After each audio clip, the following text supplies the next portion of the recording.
4 महिने. 4 महिन्यात हे घर बांधून पूर्ण झालं. जरी हे घर उतरवायचं झालं ना, हे करायचं झालं तर तसंच्या तसं उतरवू शकतो, परत बांधू शकतो. तिकडे हे लाकडाने केलंय, म्हणजे लाकडाला खिळ्यासारखं युज केलंय, पण तुला असं खिळा दिसणार नाही. आणि एक जो तुला हे खांब दिसतो तो एक सागाचं झाड आहे. झाड कधी पण आपण असं बघितलं ना, असं कट केलेलं आडवं. सो मधला जो भाग आहे ना डार्क, तो युज जे लोक करतात ना, so the best part use करतात. ओके. येस. सो हे प्रत्येक जे दिसतात ते सगळं मधला गाभा आहे.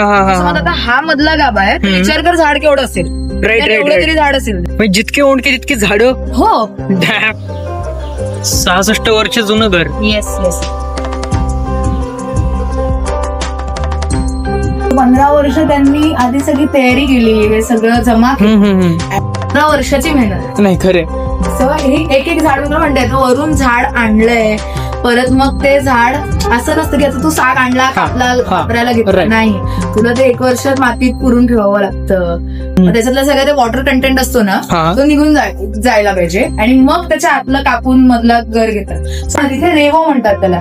रेवो? हा, रेवो म्हणतात. सो आता हा जो वाहन दिसतोय ते सगळं मातीने केलेलं आहे. वाळवी लागते मातीला. राईट. सो मग त्या मातीत पण त्या वाळवीला जाण्यासाठी म्हणून काय काय जे लागेल, कडुलिंब वगैरे असं काय काय औषधी होतं. ओके. ते सगळं मिक्स करून मग ते आधी कुजवून ठेवावं लागतं, मग ती माती तशी युज केली आहे. प्रकाश येण्यासाठी कवडसा पद्धती आहे.